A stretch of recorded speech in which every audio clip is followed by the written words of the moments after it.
hello, and welcome to the show at Wrestling with Entertainment, bringing you the latest exclusive breaking news, previewing and reviewing the latest shows from WWE, AEW, New Japan, and everything in between every Saturday, and interviewing all your favorite wrestlers every Tuesday and Wednesday on YouTube and Castbox, sponsored by Rogue Energy and Player One Coffee. I am, of course, your host, James J. Alongside the leader of Squash Squad, making his triumphant return, Calico Yass.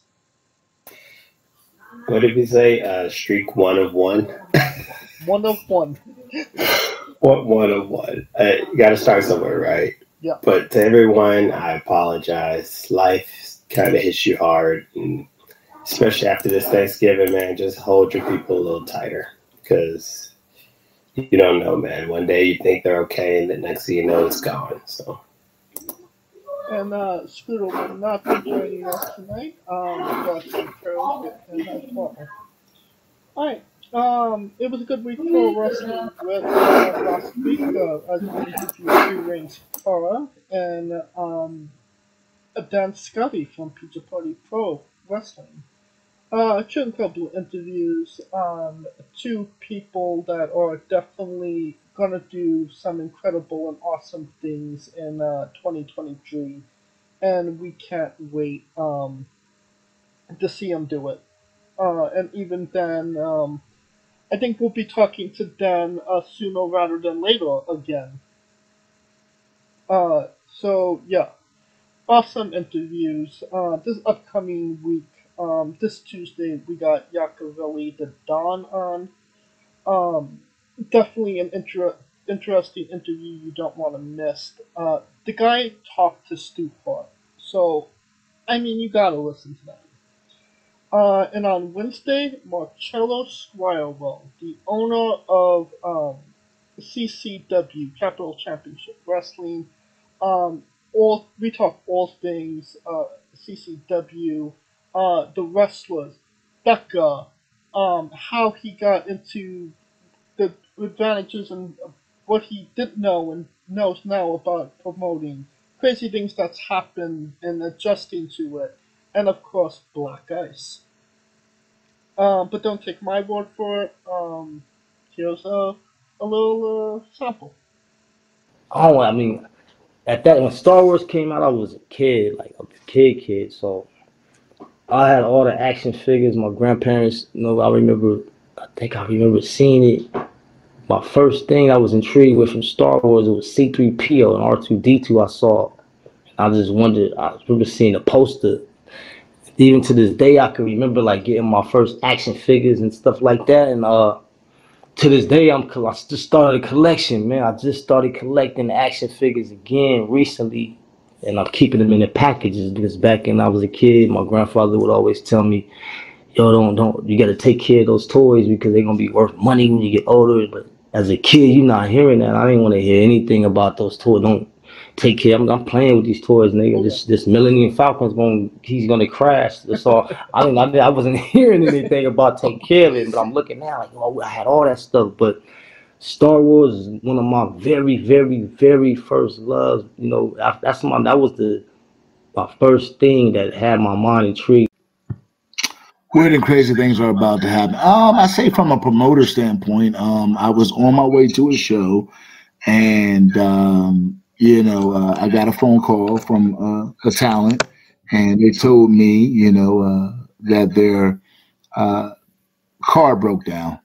And so I'm like, oh my goodness. First and foremost, I don't care anything about nothing else. I'm worried about the individual. Period. We'll handle everything else. So I'm worried about the individual. So that individual could not make the show. And I said, okay, as long as everything's good, who cares, about that? I just want you to be safe. And that individual ended up being safe and things like that. But I say about 20 minutes later, I got another phone call with another wrestler saying the same exact thing, right?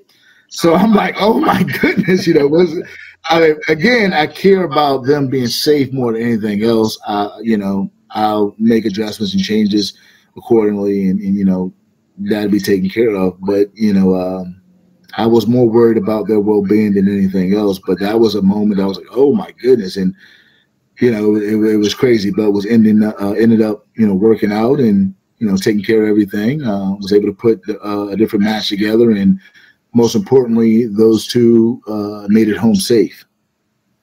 Oh, absolutely. What, did they hit the same pothole? What happened there? I don't know. It was just one of them days, one of them crazy days that you're like, oh my goodness, what else could happen? That type of thing. But again, wrestling's wrestling. We're a family over here, and I was just more worried about their well-being than anything else. And they were good, so that made me happy. All right. Now going into December, we got Titan Troy and Aaron Williams, Che Long and Shady Nitrous, and Riley Rocket. So December, as cold as it is, heating up. Now that we're done putting ourselves over, it's a great day for wrestling because we are wrestling with the news. And a lot of interesting things have happened in the last week. Kairi, formerly known as Kairi Sane, is your new IWGP Women's Champion. Kaliko, your thoughts?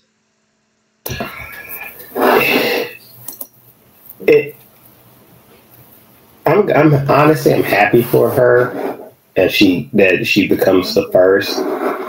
It kind of struck me out the blue that when she quit WWE, right? And to me, I thought it was because she just wanted to actually kind of just end it completely and kind of be more on family. Because keep in mind, when she left, it was like somewhere in the pandemic, right? Yeah, there was no shows going on.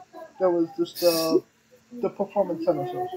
Right. So she left, and then we had the travel thing. So she really just went home. So I think she just missed the home cooking. And honestly, I thought once she got married, it was kind of a wrap. But she came back, and I'm happy for her. She becomes the first IWGP Women's Champion, and we get to see that fantastic elbow. I actually got to watch the match, and that match was actually pretty good. And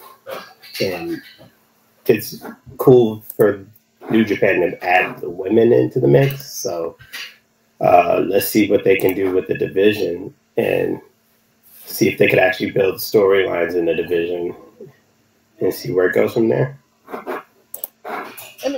And you're absolutely right. It was a great match, but it's a kind of a little interesting that Mayu Iwatani, who is born, bred, dead, Stardom, isn't the first IWGP Women's Champion, while Kairi just came back a couple of months ago from WWE, and she's the champion and not her.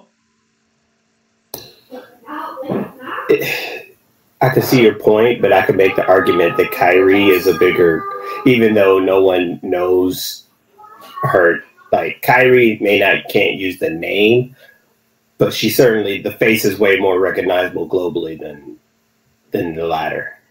True.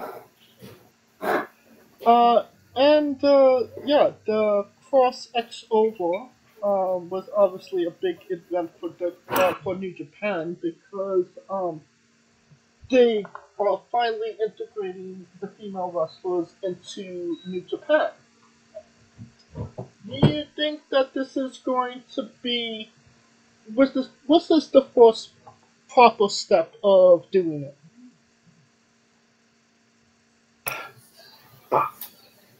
It's probably the first proper step as far as New Japan, because when you think about it, a lot of the ladies were getting known with the only women's shows or only women's promotions, but they weren't really as big as New Japan. And what was happening is that the American television cycle was just usurping all that talent. Right. Think if New Japan had a women's division, do you think Asuka would have joined WWE? Or, you know what I mean? So you got to think of that, like a Toni Storm or, You know, so you think of all those people who are trained in the strong style.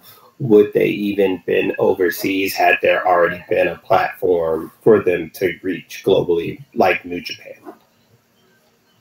Now, we haven't talked about her in quite some time. Could this be New Japan's effort to get maybe a Sasha Banks to come over?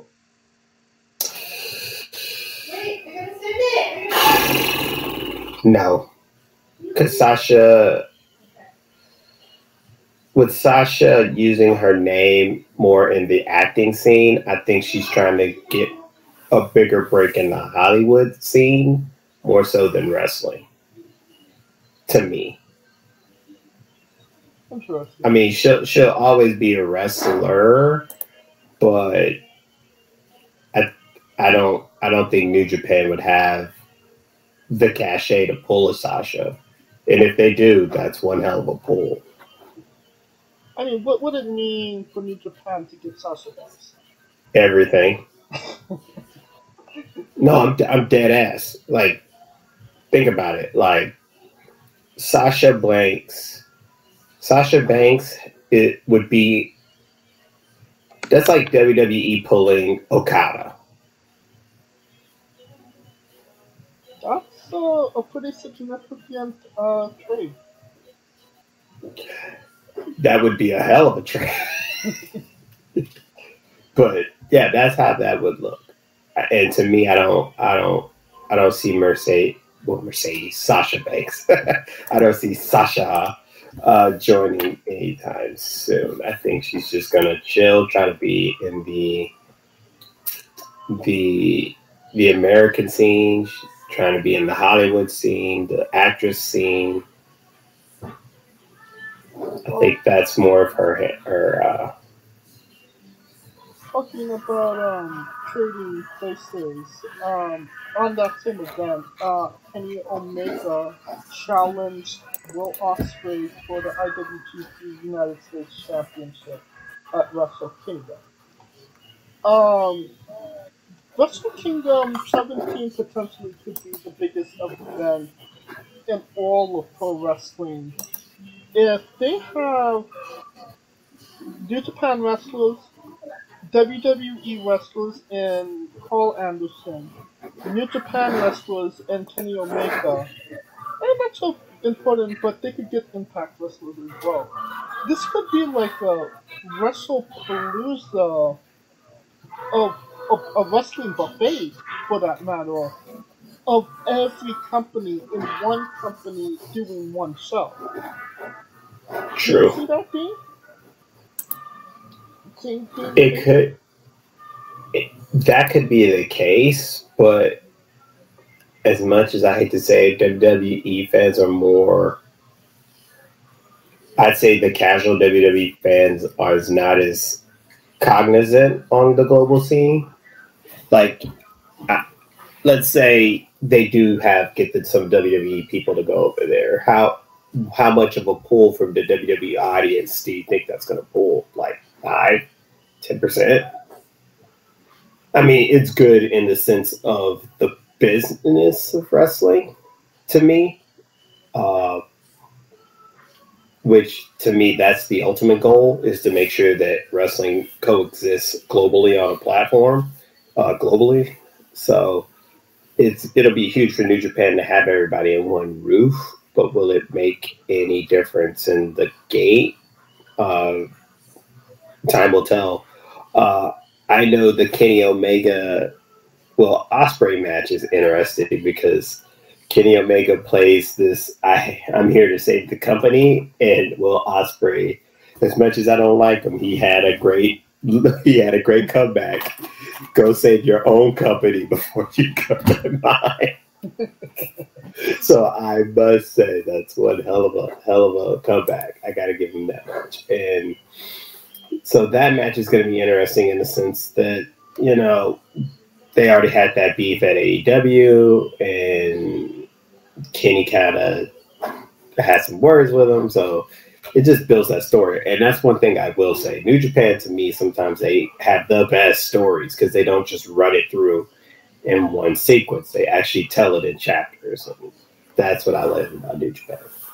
Because they easily could have done the WWE thing. Oh my God, or even the AEW thing. Oh my God, it's big on Twitter. Let's do it now. But think about that. That Kenny Omega Will Ospreay little thing was like a year and a half ago, maybe. I want to say it felt like a long time. It just like literally was on the back of our mind, and then when Kenny Omega pops out, it's like, oh shit, I remember that, right? Right. So that's what I love, the recall. They are really great at recalling and picking up the story where it left off. Do you think this could potentially lead to Kenny doing more matches, or do you think this is a one-off? Because it does seem like the only reason New Japan even considered doing anything with with AEW was essentially to get Kenny Omega to come back to their company. If it was anybody else, I would say no. But I think Kenny, even though Kenny's an outlier because he's the guy, he's the Canadian who is immersed in the culture more than most, right?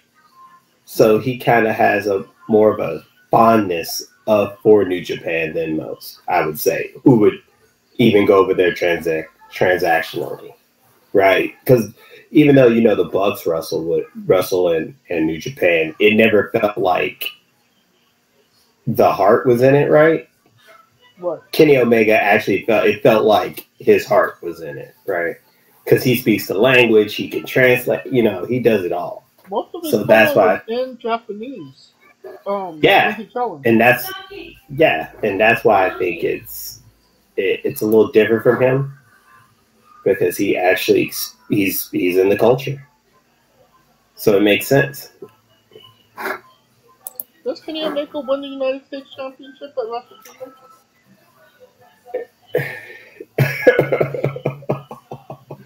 That's the bigger question, right?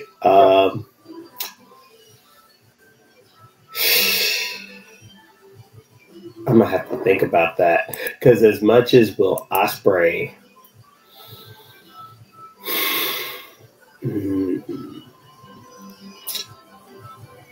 I don't think so because what would he gain by winning the belt other than the fact that he's back in New Japan, right? So he's back in New Japan, and he was the first champion, and he would be essentially raising that championship back up to a higher level.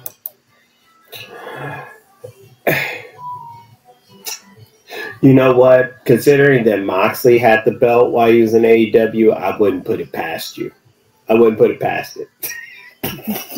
He literally had the belt on kidnapping status while he was at AEW, so I would put it past him. But then again, with the way FTR is walking around with the belts, I wouldn't be surprised if he won it. Alright. Now to some WWE news. Mia Yim Yum is now Michigan. What is your thoughts on Mia changing her name? Because this seemed kind of out of nowhere.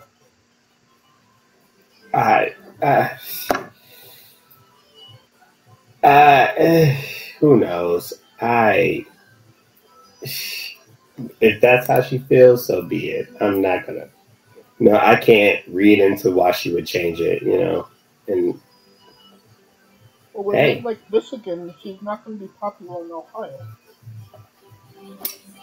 Especially considering the game is today, Ohio State, Michigan. Yes. True story about that. There was a coach who was a coach of Ohio State. He went to Michigan to recruit.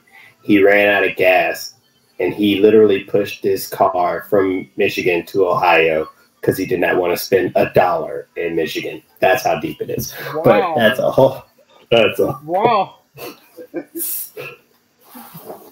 So there's your pop culture reference there for the kiddos. And there's already obviously WrestleMania 40 will be in Philadelphia. We're skipping 41, 42, and there's already speculation that in 43 WrestleMania 43 will be in Nashville.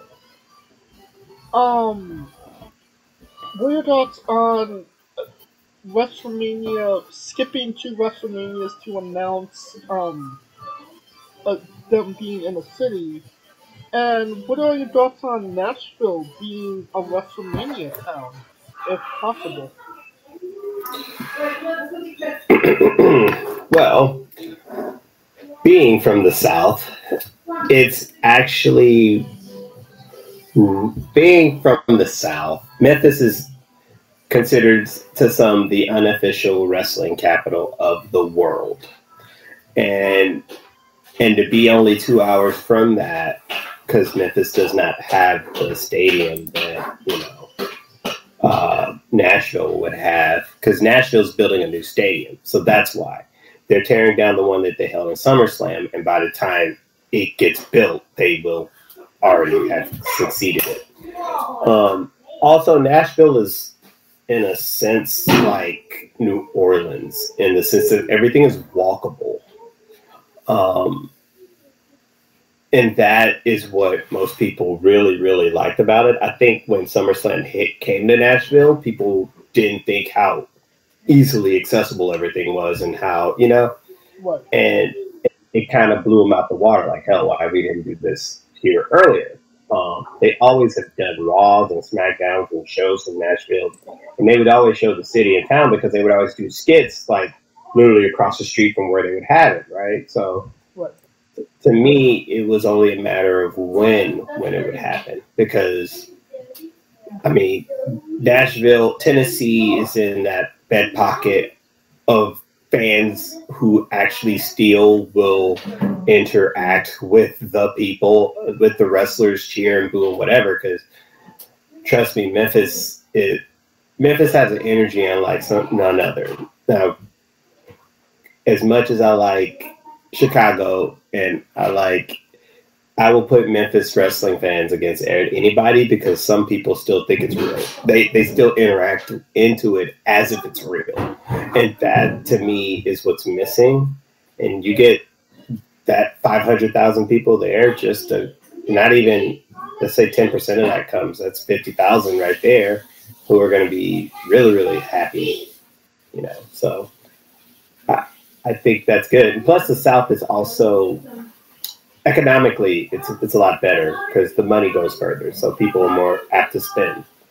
So I think it's a good choice down the line. And plus, my only question is what the weather's going to be, because it tends to still be a little on the chilly side when you're in Nashville or in the South in April.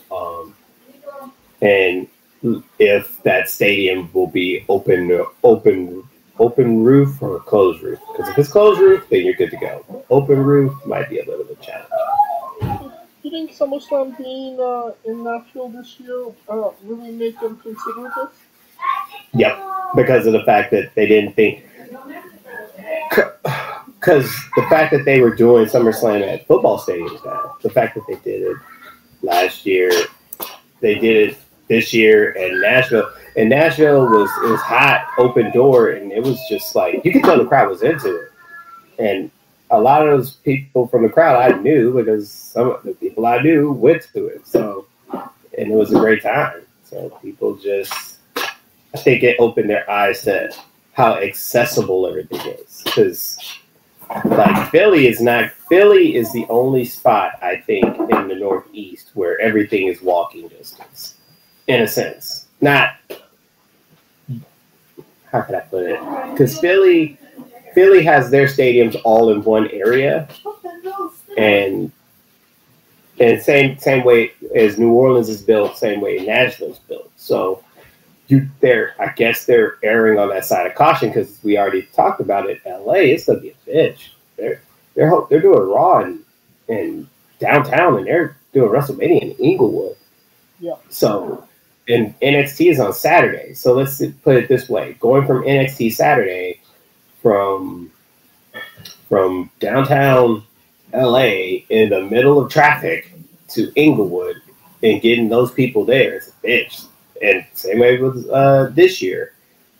Going from downtown Dallas to Arlington, Texas was a bitch. So, yeah, it was a bitch. It was a bitch. It was a bitch. So that's why I'm like, people, they want to make this to where people can actually do everything in one area. If I have to go from one city to a whole another city, then that's where it kind of people still be happy, but it kind of loses the buzz. And I already know next year, people gonna be pissed because sitting on a bus for an hour and a half on the 10 freeway trying to get to goddamn Inglewood is not what you're trying to do on a Saturday morning or afternoon, any day on the weekend. Yeah, no, you're absolutely right about that. Alright, well, on the eve of, well, in a couple hours, Survivor Series is, happening. Me and Scooter gave our predictions last year. What say you, Kalika?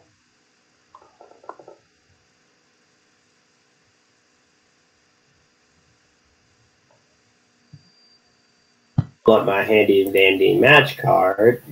I was on mute. My bad. I'll pull up the handy dandy match card. See, that's what happens when you miss shows, kids. You get rusty. Anyway, my handy dandy match card. Let's see. Let's see. AJ versus Finn. Ooh, I'm gonna go Finn. Finn to win. What if I went with AJ just simply to end the Judgment Day rivalry on a high note? Yeah, but I think the way that they use Judgment Day is almost kind of like, what's the point, right? Like, I wouldn't, like I always say, if you're gonna do something different, like with a new group, the only way people will take them serious is if they either A, are winning belts off the bat, or B, they are just so dominant that it doesn't make sense, right? Like, take example of the Shield, right? When the Shield formed, they were taken serious off the bat because they were pretty much unbeatable. And then the belts gave them the credibility, right? What? They're not really going that route with Judgment Day, at least to make it seem like that they're. Now, granted, I did see the video of what happened on Thanksgiving, which was dope as hell. That was funny as hell to me. Did you see it? No, what happened on Thanksgiving? Oh, so Dominic and Rhea went to his dad's house on Thanksgiving. It proceeds to beat the hell out of him in front of his mom and his siblings.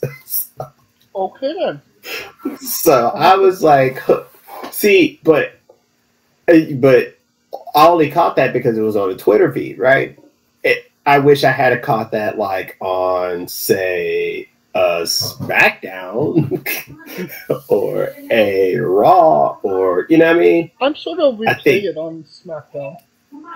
I'm pretty sure they will, but my point being is it wasn't something like, people don't forget live, right?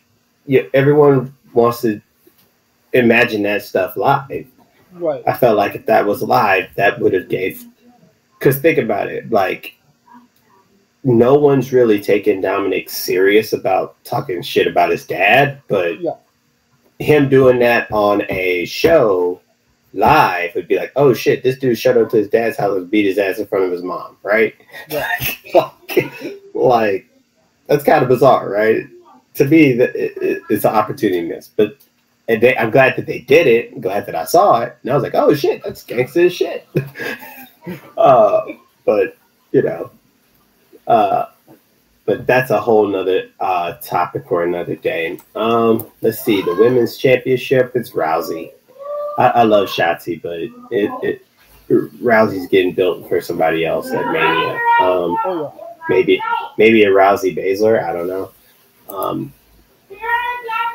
The U.S. title match is the hardest one to predict because I can make a case why each one should win. I feel like Seth is the logical choice. Seth is the logical choice, but to me, I think Theory is going to win. Because they've dropped him off the health? Honestly, I think someone said this to me a while back. When Theory was the Money in the Bank winner, he was Mr. McMahon's version of what Theory wanted to be. I think Triple H is turning Theory into a version of what he wants him to be. And think about it. The fact that everything Theory said about cashing in that briefcase made absolutely 100% sense. Because even if he could, there was no way he was going to be able to catch any of them slipping. He wasn't going to catch. He couldn't catch Roman slipping at all. So it made total sense. I mean, yeah, you're right, but it makes him look even more weak and like a chump. Because if he could find a way to cash in on Roman, I mean, obviously nobody expected him to beat Roman. Nobody. Right. But right. just to say that you tried to cash in on Roman, it's but he did. Remember? No, I mean the actual match where he loses the Money in Bank, losing to Roman. Well, what was that going to do? Like, I get the point here. I pick up what you're putting down, but keep in mind he tried to cash in at Clash at the Castle, which was weird. Tyson Fury jumps in. He tried to cash in at SummerSlam, and Brock just said, "Fuck this shit." So I mean, it wasn't like he didn't try. I mean, it's just every time he tried, shit literally came out the blue, like on his ass. Like, who would have thought Tyson Fury was just gonna knock him out while he's trying to, you know what I mean? Right. It made that made no sense. You have a year to figure it out. He had a year, but he didn't. Yes, he had. He tried, but he never tried hard enough. The fact that he actually tried to cash in and pin Roman once. You know, if this was anybody else, if this was Seth Rollins, he would have found a way. CM Punk would have found a way. Everybody that had that title, that briefcase at one point or another, they would have found some type of way, and they could have made it look smart. Well, he tried that, and it almost worked, but and kudos to him, he didn't get it. It just makes him feel. It just, to me, makes me feel like he's a lot weaker than they're trying to present him, because he cashed in on the United States champion and not the WWE champion. I get it, but I think that it was just the beginning of a reset for him. And here's how I know it's a reset. Because keep in mind, every time, remember when he had the U.S. title and goddamn Bobby Lashley was chasing his ass and he was always trying to be the chicken shit heel way. But this time he stood up. And that's why I think it's more about changing what the people think of him, right? No matter how he cashed that in, the people would have thought of him as a weak. They were going to think of him being weak either way. Does it make sense? Yeah. So the only way, let's say he cashed in and won. I mean, it was a damned if you do, damned if you don't. Because if he cashed in and won, they would have thought he was weak. If he cashed in and lost, they would have thought he was weak. That's. I think Theory has a legit case to win it. I'm gonna go Theory, and the reason I'm going Theory is because the only way that if Triple H does what I'm thinking, the only way you can take those new people seriously or the new mindset seriously is for him to legit win the belt. I can't, you know what I mean? And he's the afterthought. In these triple threat matches, the afterthought always ends up winning sometimes. I mean, not always, but they have a better chance than most when they're an afterthought. Because no one even thinking he's got a shot. I can see your point on that. Right, World Games women's match. All right, War Games women's match. I believe we're still waiting on the one more female for team Bianca. Team, yeah, which I think it's Becky, but it made no sense why Nikki Cross and Rhea Ripley would join Damage Control, but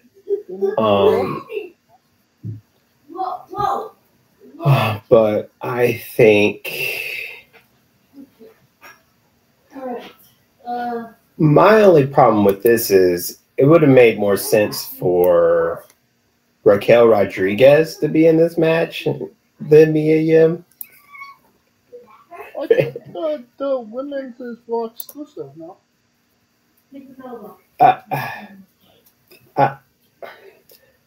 Not really, because when you think about it, Bailey. Well, wait a minute. Io and Dakota are the champs. They crossing. Not true.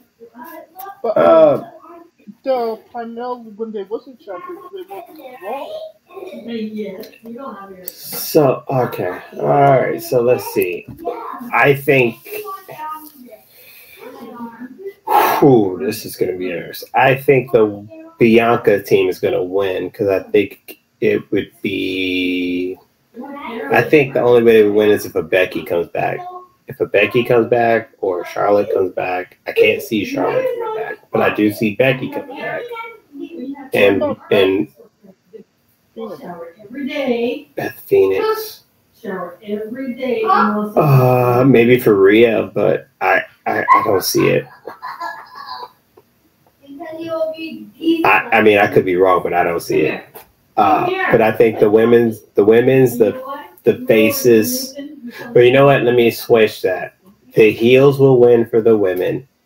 The faces will win for the men, because the bloodline needs a beginning point to break it up, and I think the War Games match is the beginning point to break it up. Me and Stu was saying the logical choice to leave that match is Sami Zayn. I think the logical choice would be Jey Uso. Okay, why? Because it's the right-hand man. They've been planting these seeds about him not caring about... Because here's the problem. And I will say this. Sammy is exposed everybody's characters into this thing, right? Right.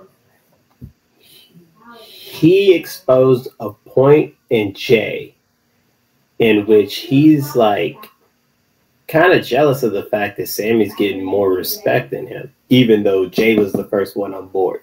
Right. And it's like and that's why I think it makes more sense for Jey to lose, because when Jey gets pinned, Roman is already kind of on Jey's behind anyway, and that only magnifies it. Thus, them two becoming kind of back to where you remember when they went at it hard. So, thus, Jey being kind of pissed about trying to get in his mind right with Roman, the Usos cost themselves the belt. See, that's why I think it starts with him. He's the catalyst. And this whole time you got Sammy poking him. You see what I'm saying? Right. But okay, but how did we get to Kevin Owens and Sami Zayn versus the Usos at Mania if Jay is taking the L? Go sit in your bed. I think it's gonna happen sooner, to me. Because the bloodline is the same way the bloodline was built. Was it built like dominant in a day? It's going to take time to tear it down, right? Okay. So, to me, I think Jay being the loser of the match, it goes into the Rumble. They lose the belts at the Rumble. You see what I'm saying? Okay, it's a ripple effect, essentially. A ripple. Yeah, that's what I'm saying. That's the beginning of the ripple effect. Because keep in mind, everybody likes Sammy except who? Jay. So if Jay loses and he's already pissed that everyone likes, you know what I mean? Yeah. Because and I see your point, because if Sammy loses, it would be Jay versus everybody. Either way, it's going to be Jay versus everybody. We're just going a different route with it, right? Right. Because either Sammy's going to lose and everybody's going to feel bad for him except Jay, or Jay's going to lose and he's going to be pissed at everybody because they're all on him. Either way can happen. But I think it starts with Jay. I think it starts with Jay, because I don't think... Because as much as Sammy always gets that little conflicted where he's like, but Jay's going to be the one to pay the price for it. Okay. Alright, since, Yes. we'll, conclude our, talk on Survivor Series until, next week when we review everything. Maybe you will be here, maybe you won't. Peace out. Day two. Give it to me. Keep that streak alive. I gotta keep it alive. Alright, since, we could do now, and now a quick word from our sponsors. So, Rogue Energy, the only gaming drink company in the world with 4 unique product lines to suit your task at hand, whether it be juices, shakes, smoothies, and everything else in between. Their low-calorie, no-sugar energy formula is the perfect alternative to sugar-filled canned energy drinks and sodas. Their extreme formula provides the most energy, focus, and sports performance possible. Their hydration line offers focus, ingredients without the added caffeine. Drink it anytime you're thirsty. And their shake formula is so delicious. Who doesn't love a cookies and cream, 0-calorie energy milkshake? First and foremost, they've designed every Rogue product line with performance and effectiveness in mind. It is critical that you look at the nutrition panels of drinks when comparing options. There are countless off-brands out there that are presenting low-quality, poorly dosed formulas that amount to expensive caffeine water. Every formula they produce is designed with optimal levels of high-quality ingredients. Additionally, you won't find a powdered gaming drink brand that dissolves better. No need to have chalky textures in your drink. Their taste profiles are unmatched, specifically designed for gamers, athletes, students, entrepreneurs, people with hectic schedules, individuals with low energy, podcasters who can't shut up, people who are health conscious, and so much more. Great as both a pre-workout and as a coffee energy drink replacement. Specifically designed every Rogue product line to be the best gaming drink on the planet. Rogue Energy, more focus, more wins. use promo code WRESTLINGWITHE for 10% off your next purchase. And we are wrestling with AEW Full Gear 2022 review. It took place last Saturday in New York, New Jersey, at the Prudential Center.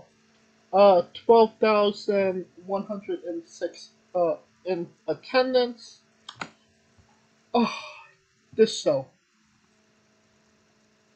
Interesting concept, interesting um, everything. I don't know if it was just I wasn't in the mood to watch this, but I've been into this show not really wanting to watch it with every fiber of my being. And kinda that feeling never really went away the entirety of the show. Uh, there was nothing really that made me really enjoy it or turn my opinion to, oh, this is actually really good. And the matches, it just seemed like the Young Bucks had produced every single match because it was just false finish after false finish after false finish after false finish after false finish. Every single match. It was so repetitive. Um, that's how I felt about the show as a whole. Um, what say you, Kalika? I mean, I watched it with an open mind in this, but the one thing I always say is like, I think they need to get better with the stories and and telling it in the ring, because sometimes those false finishes, like, I could say this, I could make an argument the best story going into this pay-per-view was Luchasaurus versus Jungle Boy, right? Because it was actually built on something, right? Right. I mean, it wasn't for a title. It was just a personal beef. Yeah, it was just like a personal beef. Everything else was kind of like, I feel like everything on the men's side, as far as like the trios championship and the AEW championship, were literally the result of what happened with CM Punk. Yeah. So it was kind of like a fallout of them having to makeshift what the hell they were planning to do anyway, and it kind of, you know what I mean? Yeah. So that I give them the grace for, because I mean, no one expected all that shit to go down, right? Yeah, no. So they did the best they could with that point, because everyone kind of knew that MJF was going to get the belt. It was just a matter off of who, right? And it was supposed to have been off Punk and not Moxley. Well, Thus all this other shit popping off. we'll get into all that in a moment. Three fucking pre-show matches. I'm not gonna talk about those because I don't watch the pre-show. What? Yeah, a 4 hour show made 5 hours with a pre-show. Yeah, no.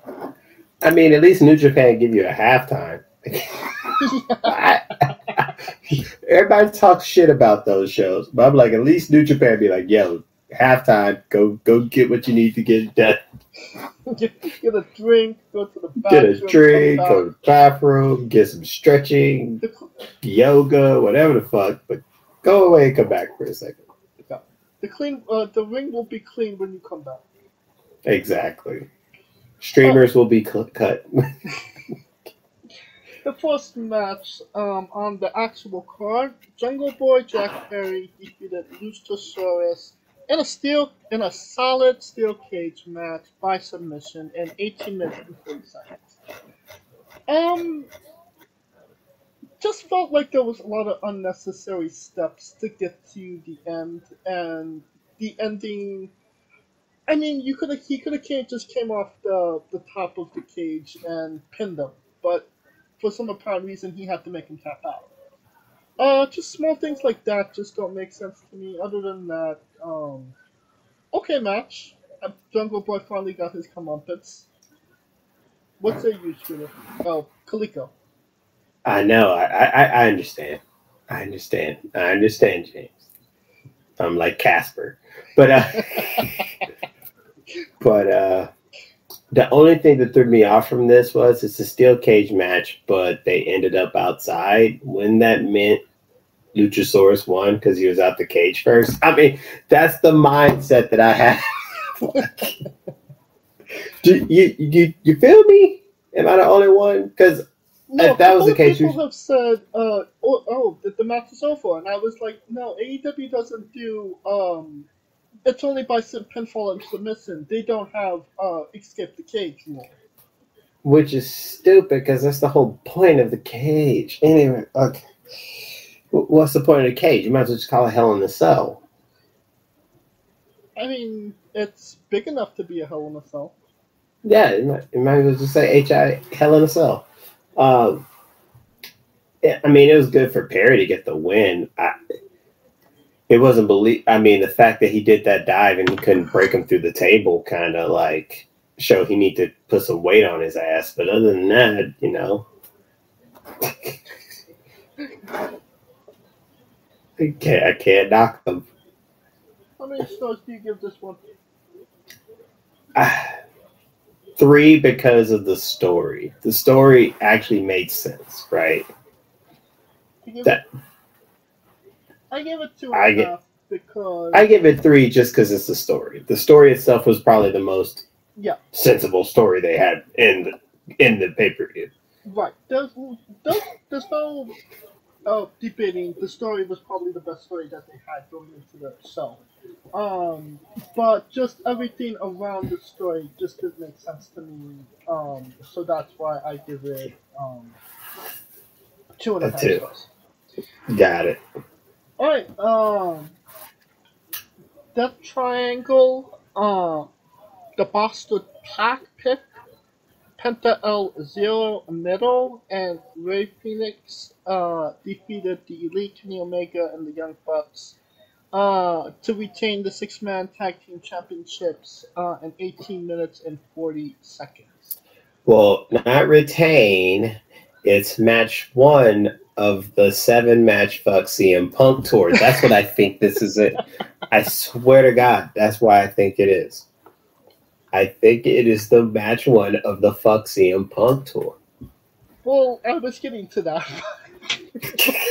but at the moment of the match, it was just was a step triangle. No, the moment they said best of 7, I'm like, oh, they taking this shit on tour. Yeah. So basically, I was actually genuinely surprised of the match because I thought there was no way the Elite wasn't going to win the match, and then they did it. But that being said, how many times have we seen the Young Bucks versus Penta and Ray? So, I mean, it was just another match in their even longer feud now. Dude, because that should span. I feel like the Bucks and them are gonna like the new Hatfield and McCoys of wrestling because it's like they fight every freaking time. Basically, the Usos and New Day at this point.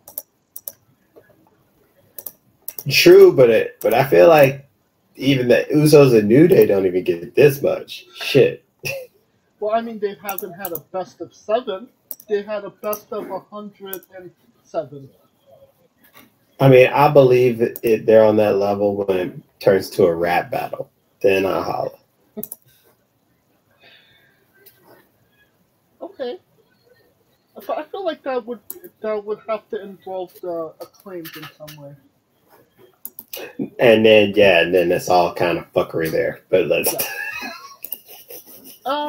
Moving on. Like you said, this is the CM Punk Fuck You tour because the trios titles was what started all of this with CM Punk anyway. The second match in the series did take place in Chicago, and the Bucks and Kenny were not racist to the Chicago's fans, very much trolling them. I told you that's why it was a 7-part tour. They taking that shit from Jersey to Chicago, back to Florida, all over. What's not in California? Because CM Punk's polarizing now. It's like one crowd's like fuck them, and you know they weren't gonna say fuck them in Chicago. Chicago's gonna have it back regardless. Right. And you could tell the Bucks are working the crowd to it. So.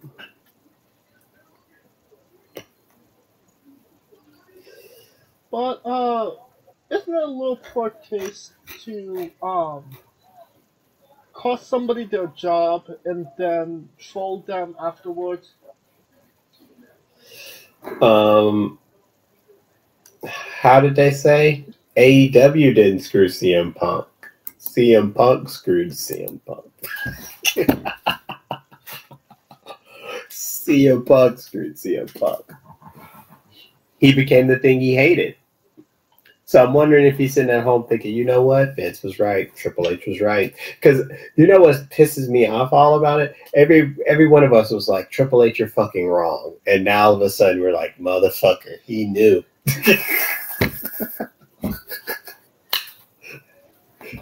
That's when it hits you. He knew. Yeah. All right. Next. How many stars do you give this one? 3, because I've seen it 15 million times. They just added Pac and Omega. Very true. 2.5, honestly. And I only give it 2.5 because Death Triangle won, and I did not expect that. Really? Yeah. They're down 2-0.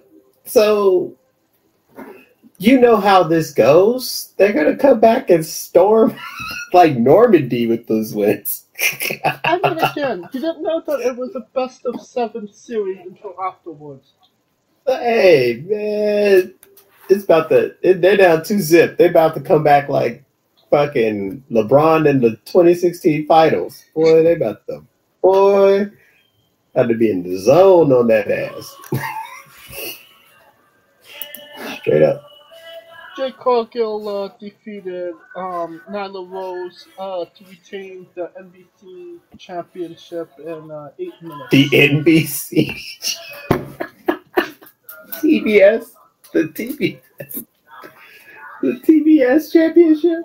Tells you how much I care. Oh gosh. What, Al Roker's got a title now? What the fuck is that? Jesus Christ. Honestly, 5 minutes too long? What say you?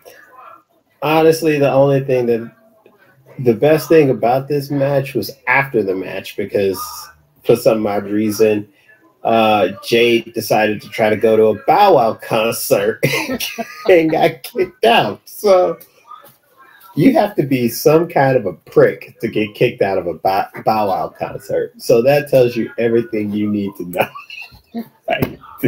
right there. Are you saying that Jade Cargill is a heel in your mind because of Bow Wow? I think she's a face because of Bow Wow. Because ain't nobody trying to pop off with Bow Wow right now. 106 in Park was like 2 decades ago, homie. How many stars do you give this one? 2. I'll give it 1. Damn. I'm more gracious. See, I come back gracious. See? I'm just jaded. I see what you did there. Alright, we got the Nacho, Chris Jericho, retaining the Ring of Honor World Championship against Bryan Danielson, Claudio Ida-Canoli, and Sammy Guevara in 21 minutes and 30 seconds. Yeah. Expected? Yeah. Match on the card. Expected? I mean, I can't say really anything more about it other than it happened. It was okay. And yeah. Yeah, there you go. It happened. It was okay. That's the perfect next. How many stars? I give it 3. 3, because they just kept playing the whole they're all in each other's same cliques, but they'll backstab each other for the title type deal, which if that would only work if there was actually any dissension or breakup because of it. Right. No drama. Yeah. Yep. So there's that. Alright. Soraya defeated Dr. Britt Baker DMD in 12 minutes and 30 seconds. Me and Where to Squirrel start? were like, Where to start?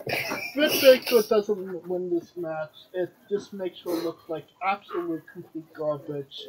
Because you were the face of the company until a WWE girl came and took your place. And that's exactly what happened. Why didn't we say that with Hangman Page and CM Punk? Because I mean, as much as CM Punk came from WWE, he wasn't necessarily a WWE guy. He was gone for 7 years. There was bad blood between the company. It's kind of apples and oranges to a degree. I wouldn't go that far. It's a lot more similar than most people think. But my thing is that Britt Baker is already set, right? That's why. Because why wouldn't it be Soraya versus, what's the difference between her getting over on a Nyla Rose or a Jade Cargill or goddamn Kiera Hogan, a Sheeta? Hey, But I think that she didn't. I mean, she don't need it. I gotta get in the shower. True, but I mean, there's not a lot of things that can hurt Britt Baker by winning a champ. Oh, there's not a lot of things that can hurt her going into a match. But I felt like this really just hurt her to say, okay, well, you were a girl, you would face the company. Oh, and here's Tony's new toy, and he wants you to lose to her. And that's kind of what I have my reservations about it. The only reason I disagree is because Britt's the face of the division, and that doesn't change it. I mean, that don't change it by. I'll put it this way: do you think Britt's less than Nyla, who was the champion walking into the match? I mean, no, but do you think so? My thing is this: if she is dropping, how far is that drop? Is it a drop to Kiera Hogan status, or is it a drop because here's the thing, Hayter won the belt. She's closer to the belt, just as close to the belt now as she was when she was the champion. True. And I mean, that is obviously the most logical point to go next is Hayter Breaker. I feel like they're going to play it out a little longer than we had anticipated. Right. So, to me, I think because I get what everyone's saying. She's rusty, and she probably blew up the first 3 minutes in the match. Blah blah blah blah blah. Blah. But my thing is this. I mean, we haven't even got to the match yet. We haven't talked about the match yet. Let's not. Because because people thought this match was going to be the match of the year, and I'm like, dude, she hasn't wrestled in like years. What you expect? It wasn't So Sting. It wasn't CM Punk versus Darby Allin. and even then, you had some points where it was like, what the hell, right? I mean, yeah, but I mean, Darby is and only was at that point just a pillar of AEW, and I mean, he was a smaller guy to get. He kind of gets exposure and gets put over because he wrestled CM Punk. Mm-hmm. Britt Baker was already at that point in the division. She didn't need more exposure. She was so, and to that degree, it's kind of apples and oranges to me. I get that point, but I think Britt is the gatekeeper of the division, right? So, like, if you can't hang with her, how you gonna hang? If you can't hang with the best, then how you gonna hang with everybody else, right? Because if Saraya came back and lost to Sheeta, would anybody kind of be like, oh, right? Would it be different if she had came back and beat Sheeta? Would that thought still be the same? Maybe Sheeta could have carried her to a better match, if I'm being honest. And God damn. it could have given Sheeta that rub that she kind of needs, because I mean, even though she was champion at one point, they haven't done a lot with her, and she could definitely use a little bit more exposure than Britt Baker.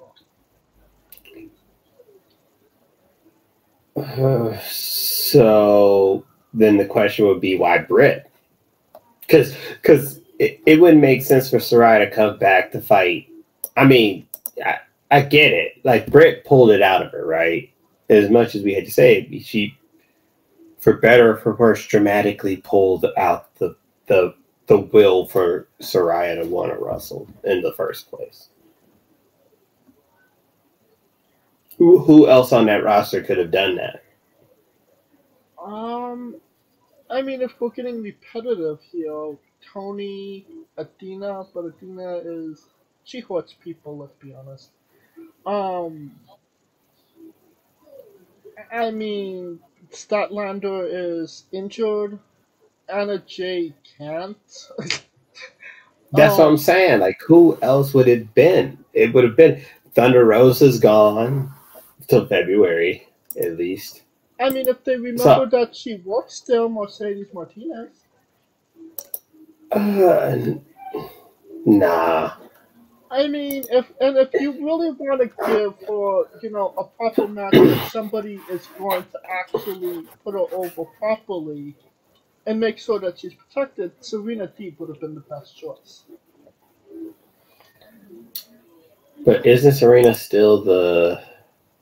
No, she's not. She's no longer the NWA Women's title. But Serena, it wouldn't have garnered the emotional investment.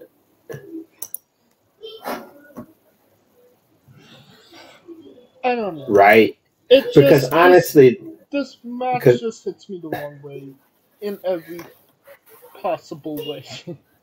I can see it. I'm playing the advocate of what other person that would be opposite of Saraya where the crowd would actually be emotionally invested into the match. Cool. And that is what it was all about. Because Saraya versus Serena, yeah, they would have been protecting her, but no one would have mattered. You know what I mean? The outcome would have been predictable. And the outcome of this match wasn't? It was, I wouldn't say it wasn't, but you would understand why Britt would win. Sure. How many stars do you give this one? Can we just skip the stars part? Um, I would say 2.5. It only because it's 5 years. I can't give it a 5, but I can't say it was average. It was rusty, but that's what you expect. You expect it not to be this classic, right? I give it 1.5. Jesus, man. Yeah. I feel like I'm the black guy on America's Got Talent or something. America, what's that song? Randy Jackson. There you go. I feel like I'm Randy Jackson. I just console everybody. Oh, everybody gets good stuff. So Samoa Joe defeated Wardlow and Powerhouse Hop in a three-way for the AEW TNT Championship in 9 minutes and 55 seconds. Another one of those matches I did not see coming. Not a bad match. I love Samoa Joe, but did Samoa Joe really need to be Samoa 2 belts? Kaliko.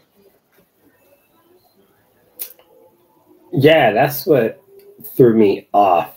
But I think it was just to get Hobbs out the way and have a showdown for Joe and Wardlow.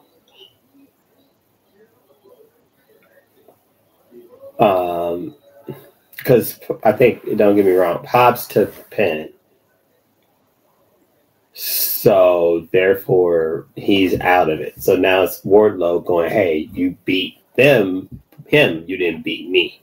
Right. So that's where it's going. Does Wardlow actually benefit from a rivalry with Samoa Joe?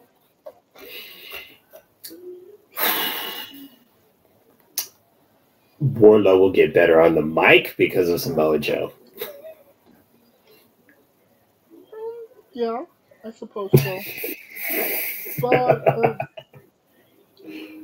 I mean, let's face it. I love Samoa Joe. He's in the twilight of his career right now. I'm shocked that he's still actively wrestling as we speak. What? So, I mean, and then you have him beat.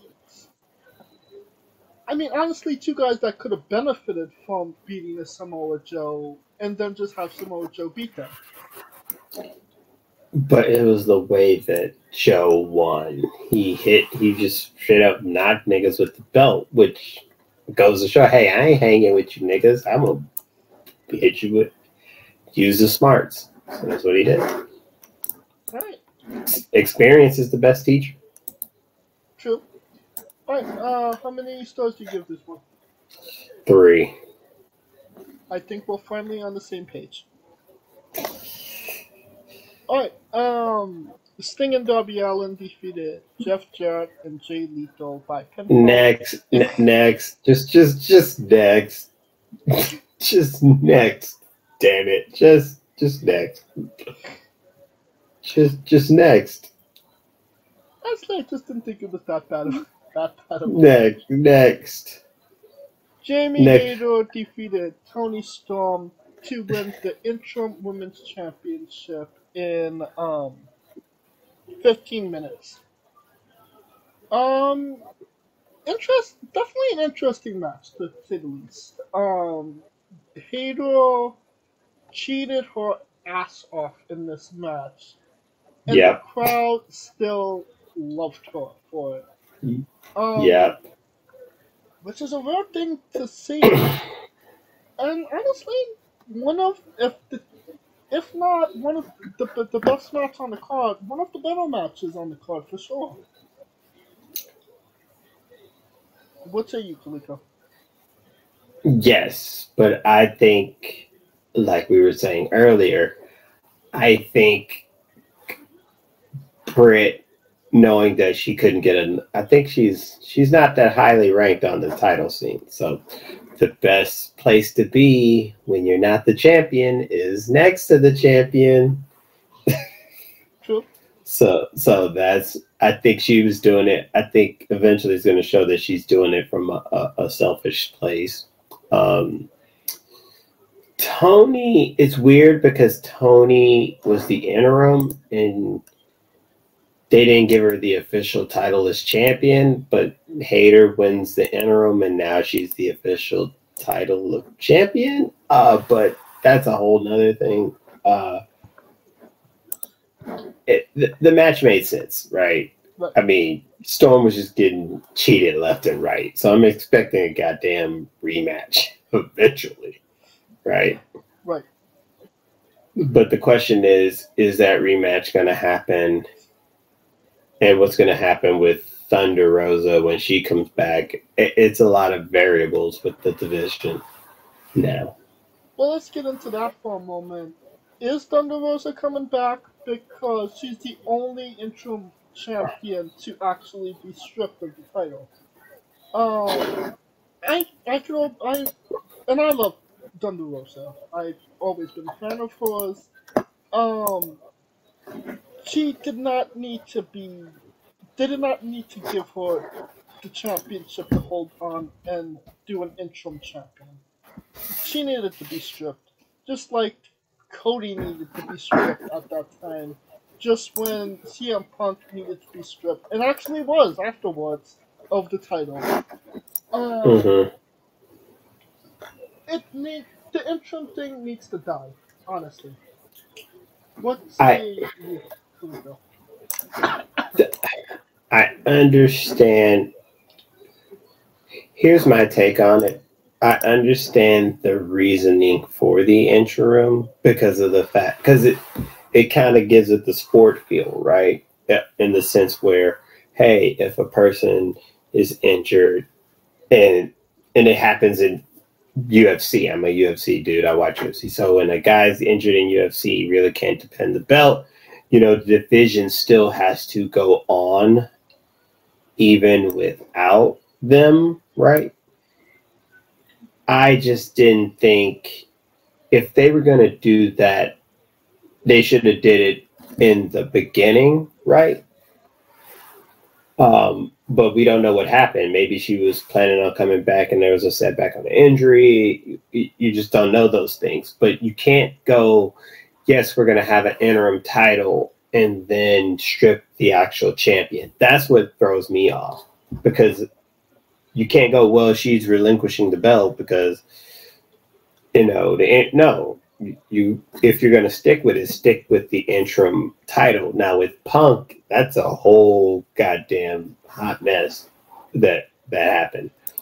But for everyone else that had an interim belt and the champion eventually came back and they had the undisputed match, it was no different, right? They did it with the TNT belt. They did it with the AEW belt. It's no different. So that's my thing. The inconsistencies of it is what makes me mad. Because if you're going to have the interim, you might as well ride the whole interim out until Thunder Rosa comes back. Because that's what you've been doing the whole time. So what makes her different? And that's, to me, is the thought process.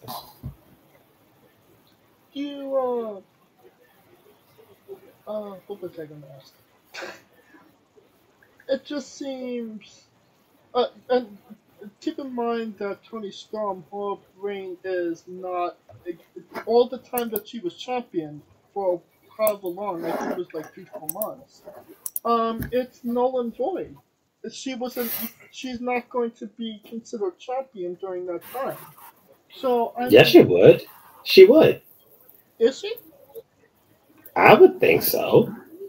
Because it's otherwise not made legitimate because she was only intro. But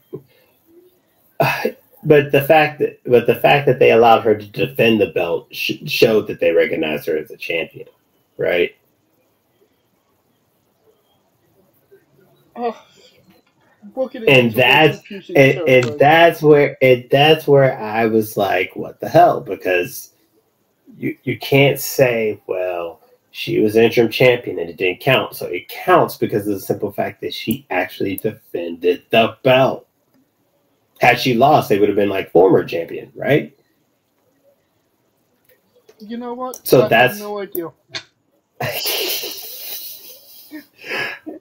And that's the point. She was the champion. In the books, they have her as the champion. So All right, there you go. fair enough. How many stars do you give this one? 2 because they were cheating like shit. It just got to the point where it just took it out the match. Shit.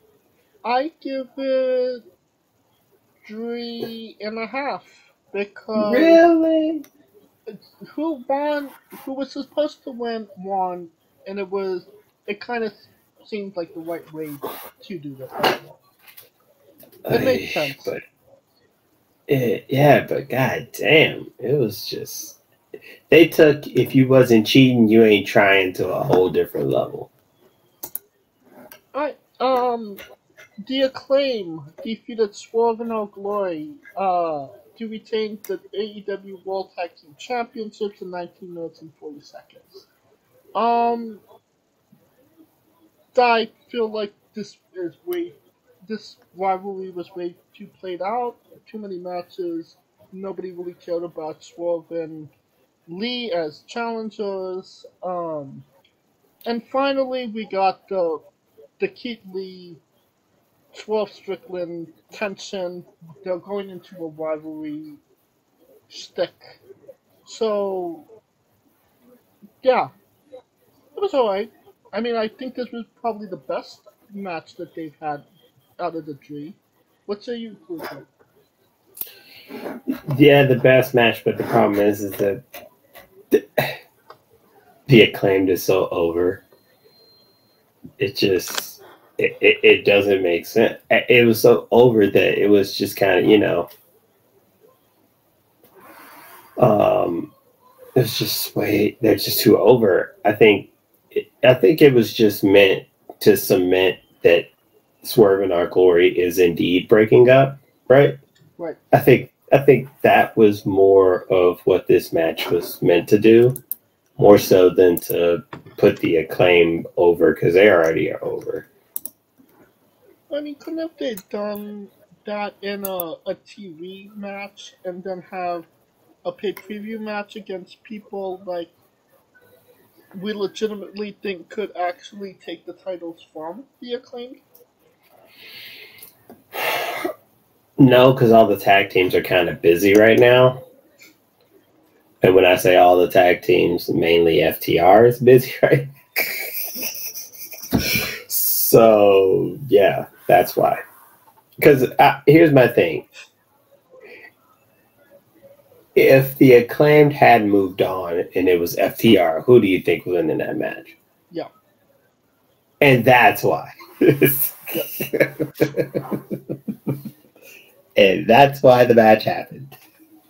How many stars do you give this one? 4 because it was their better match. And it did what it was, and it did what it was supposed to do. I'll stay at the 3.5. Alright, and then the last match, the main event, MJF defeated Jon Moxley to become the new AEW World Champion in 23 minutes and 15 seconds. Honestly, I'm happy Jon Moxley gets his vacation now. Really? Because I don't think he is.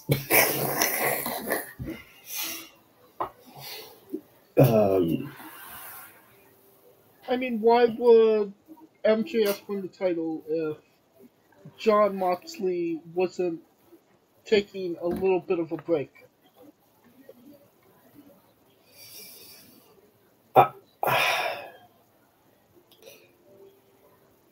Because to me, I think MJF was going to be the champion no matter who was across from him. So you think this was the plan even right out the gate of when he came back in September? Yes. But what does that really say about Tony Khan? That this guy literally did not want to perform for him, held the company up for ransom to leave, left, and then he only came back because he gave him more money and a title. and Tony Khan allowed that. That's the business, baby. That decision became easier when Punk did what he did. But I mean, He when would he have made that he deal, it was he before all the shit with before CM the Punk before happened. the show happened, yes. And my thing is this: that may have been prolonged, but it just made it necessity because of what happened after that. Because I think Punk was going to lose. Either way, Punk was going to lose that belt. It was just a matter of who. To who. And everyone kind of figured it was going to be MJF Punk too. And this time MJF got the better of him. I don't know. Does MJF as do you believe MJF as champion? I believe him just as much as I believe The Miz's first championship, which is going to be that he's going to do everything out of his ass not to defend the belt. And then when he defends the belt, he's going to cheat his way to win the belt. That's why they put Regal with him. Now, I don't know what's going to happen with the whole Regal, Moxley, Bryan, Blackpool club, whatever the fuck they call themselves, Fallout. But the only way that MJF actually stays champion for longer than, let's say, 30 days is if he has someone who is a wise man to him and is willing to help him conquer every challenge that he has.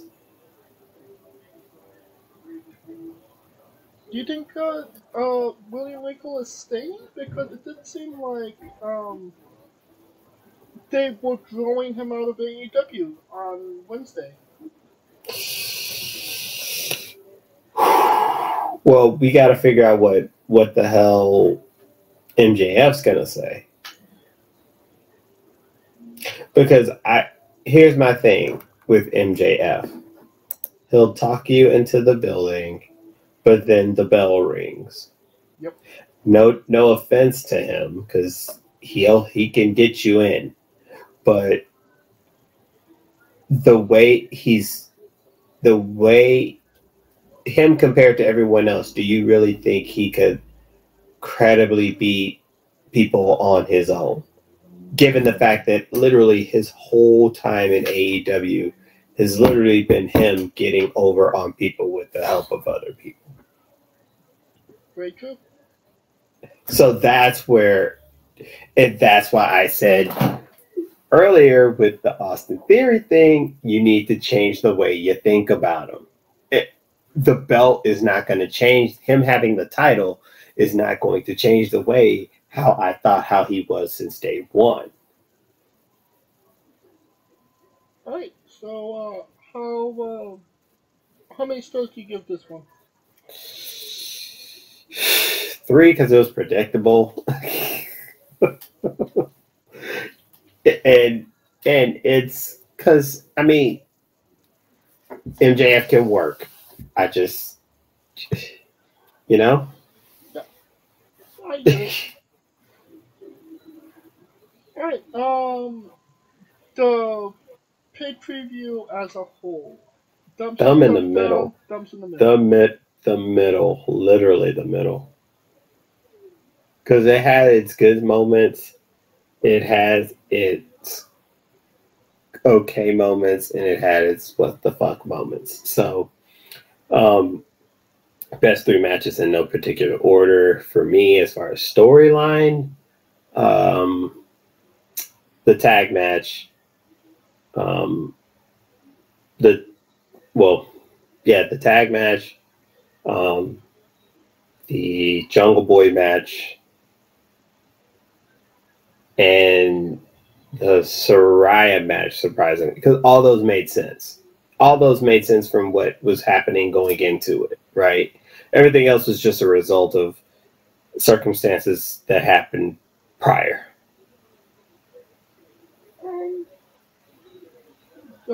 Story-wise, yeah, Jungle Boy and Luchasaurus takes the cake.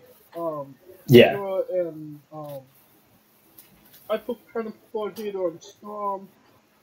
because that's something we've been waiting for, and then obviously everybody loves the Acclaim. Yeah.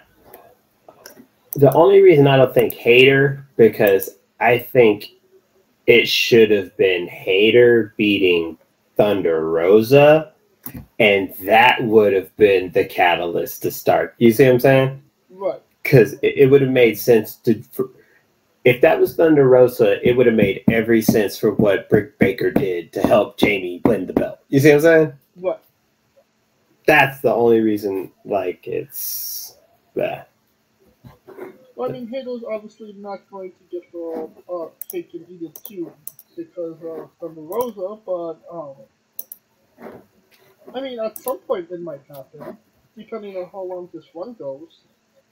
Well, put it this way. I hope it goes until when she comes back, and then if Hater beats Thunder, then we can have a real discussion with her and Britt. Alright. I give it thumbs in the middle as well. Probably never going to go back and say, oh, this happened on the show. It just kind of happened. Pretty much. Alright. That will conclude our coverage of AEW Full Gear and this episode as a whole. If you like what we're doing, please like, subscribe, comment, or on YouTube or Castbox. Obviously, thank you for listening. Join us this Tuesday as we interview Yakovali the Don, and this Wednesday as we interview Marcello Squirewell, the owner of Capital Championship Wrestling. Follow the show at Wrestling with Eva on Twitter and Instagram. On Twitter, Hoover information on Hoover interviews when we're reviewing them, links to those interviews, and a whole lot more. You can follow me personally at JamesJ93. Where can we find Kaliko?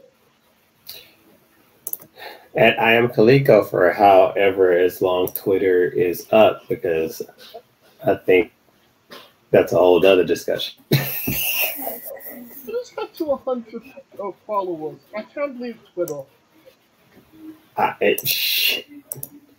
The way Elon popping off, he trying to be the Suge Knight of Twitter. Anyway.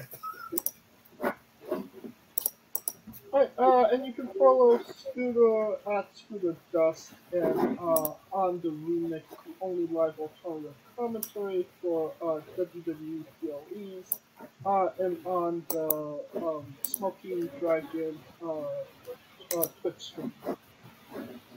Alright, for Kaliko Yachts and Scooter Dust, I'm James Shea, and this has been Wrestling with Entertainment.